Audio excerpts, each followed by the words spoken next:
Hello everyone, I'm happy to introduce my own work, which is entitled Poetry, Image, Music, Multimodal Inscriptions on William Blake's London. In fact, the endeavor of my work is to be a step ahead of those traditional readings of William Blake, which analyzed his poetry and visual art separately and failed to articulate the energetics of Blake's creations, which consists mainly of creating parallel universes. So first I will be analyzing Blake's London and its corresponding paintings, and then I will shed light on the way it was reimagined by Alex Robinson in 2008, which is an additional proof that Blake is still omnipresent in the 21st century, not just through his poetry and visual art, but also through the rewriting of his own works. The methodology I am adopting is a comparative analysis between Blake's multimodal London and Robinson's adaptation of it, which added different visual and sound effects to the song, to the poem, and offered new perspectives about the poem itself, the city, which is the city of London, and the world in general. Here is the poem as produced by Blake in his Songs of Experience in 1793. As you can see, there are two paintings in this plate which attract our attention first, before starting to read the poem itself and getting engaged in its hermeneutics.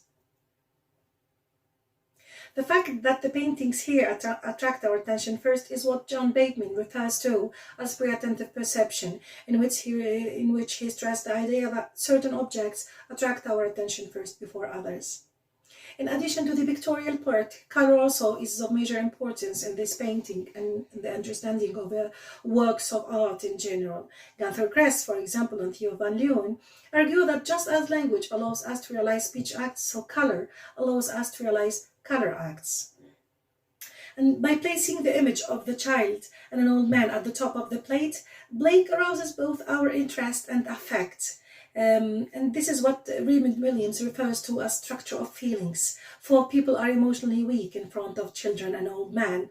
And this is what happens here for this painting, frames our expectations and arouses our affect. If we take into consideration that the paintings also have their own message to deliver in addition to the poem, the whole plate starts to build a whole structure of meanings, built around different modes and understood when, and only when, we grasp those meanings hidden behind their interconnectedness.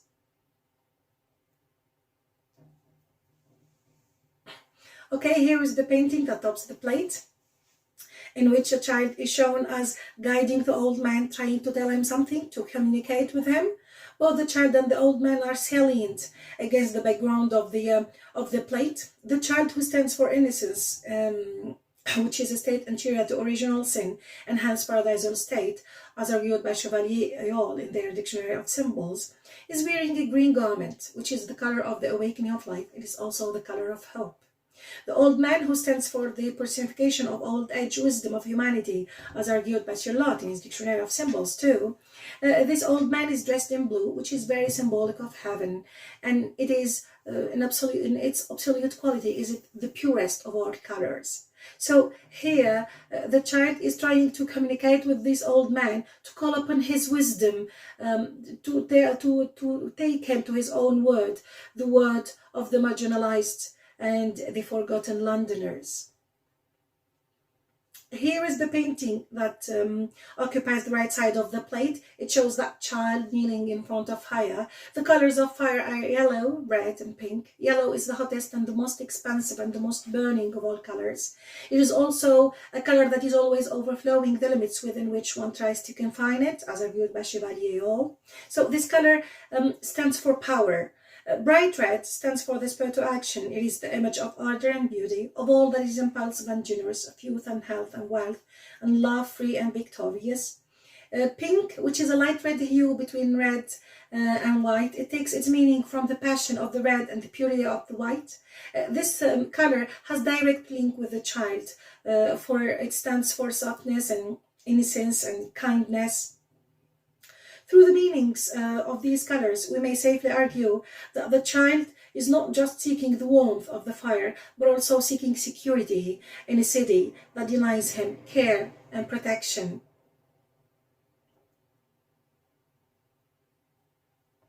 Here is the first stanza of the poem, which already communicates the idea of shackled cities, streets and river, chartered, to use Blake's own words, under the capitalist system of London, and denied hands of freedom and happiness.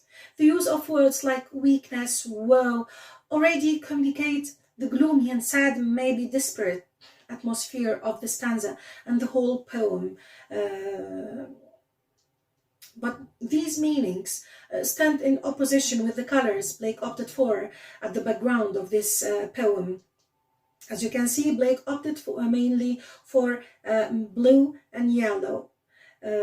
Blue, which stands for purity, and yellow, which is a color that is always trying to overflow the limits within which one tries to confine it. So by transposing the colors used in the painting on the poem, Blake is trying to endow the poem with sort of purity. He's trying to endow the poem with the power to overflow the limits of its own words.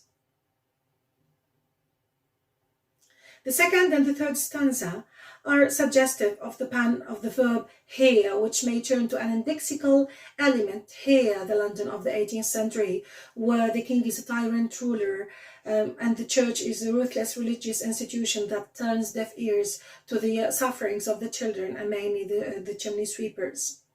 The semiotics of the words such as woe, fear, tear, cry, sigh, blight, and their respective sharp sounds communicate the pain of the Londoners, whose voices communicate feelings of despair and suffering.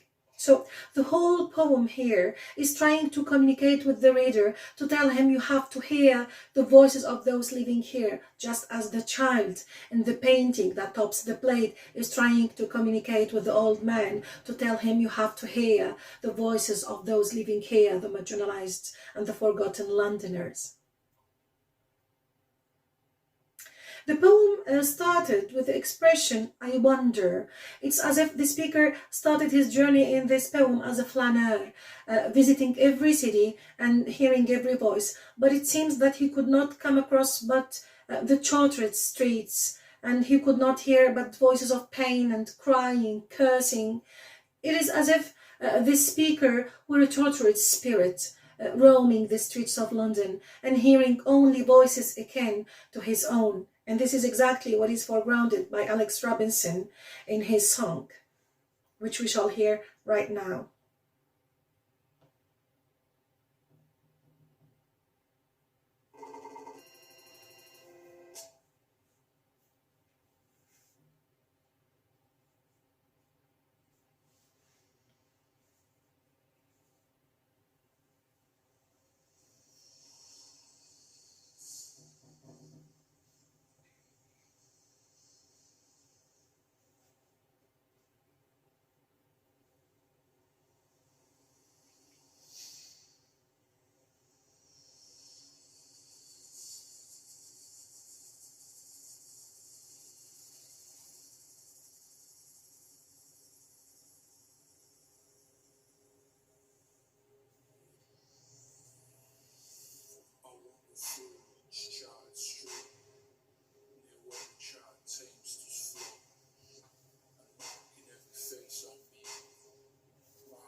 In every cry of every man, in every infant's cry of fear, in every voice, in every bat, the mind forged manacles on me.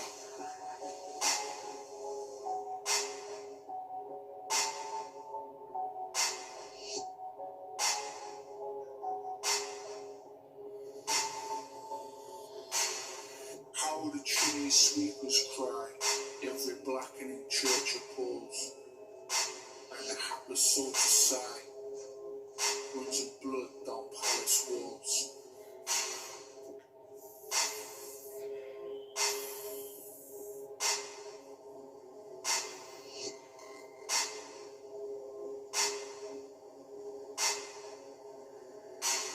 But most streets I hear how the youthful harlots curse.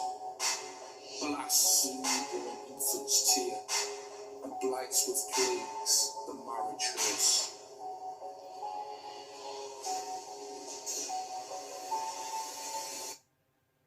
Okay, as you can see, Robinson opted in his song mainly for black and white. Black, which is most often seen in its cold and negative aspect. Black and white, both of them may mean the absence of color, and they may even mean the absence of life itself.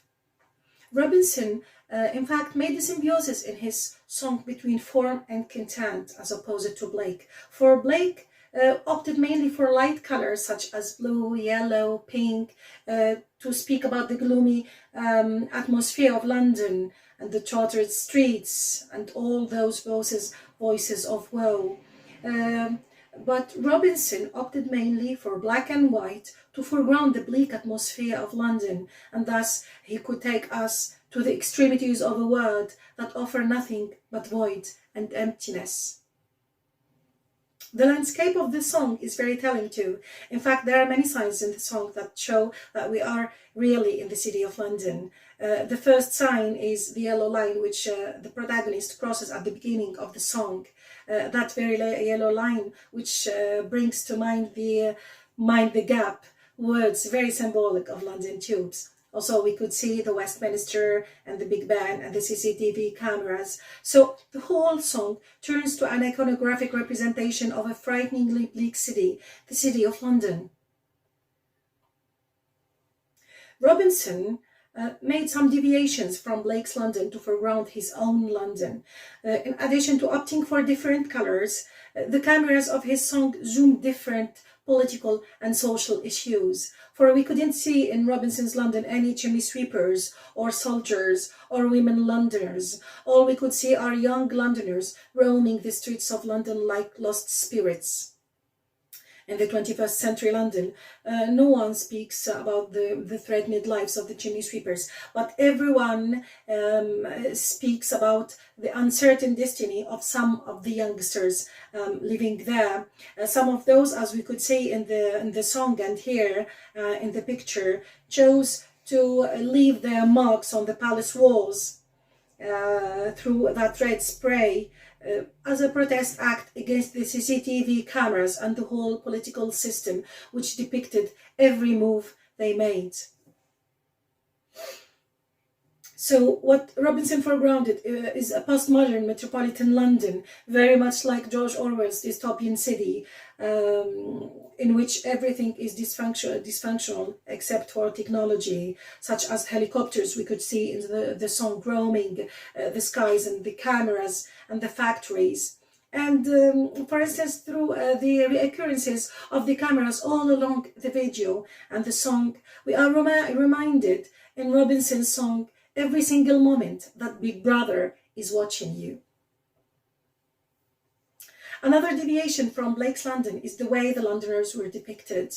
In Blake's song, the speaker could see marks of weakness and marks of woe on the faces of the Londoners. But in Robinson's, all the Londoners are depicted as featureless. The only one with distinguished features is the protagonist, who takes an empty train and sits lonely and depressed and holds in his hands an access ticket to adult service, showing a ticket showing parts of a woman's body and a number written in red, which doesn't seem to offer any future happiness for the gaze of this male.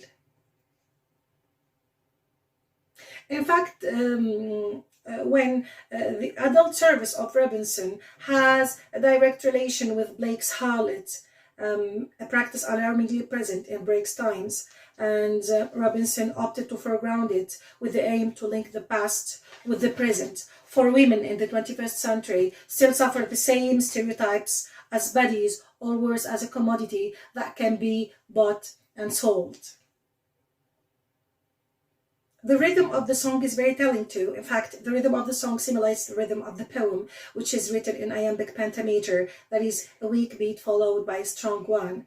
We can see this rhythm repeated all along the song. The lights of the CCTV cameras, for example, which fades and comes back stronger, the quick and short appearances of red and yellow lights, the regular moves of the dancers with one weak step followed by a strong one. So through this regular rhythm, Robinson tried to foreground, to assert the fact of the monotonous rhythm of life in London.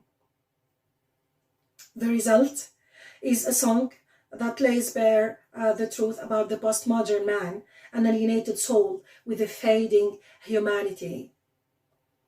To conclude, I have to state or restate that Blake and Robinson converged and diverged at many moments. They mainly converged by the way they had critical minds towards their respective societies, but they converged in the way they depicted special social and political issues in their respective works. The result from the poem and the video is that Blake was deeply engaged in formulating a critique of his words, which paved the way for future generations to explore other dimensions of expressing their own visions of the word, and Robinson is no exception of those. He is one among many. Thank you everyone for your time and attention.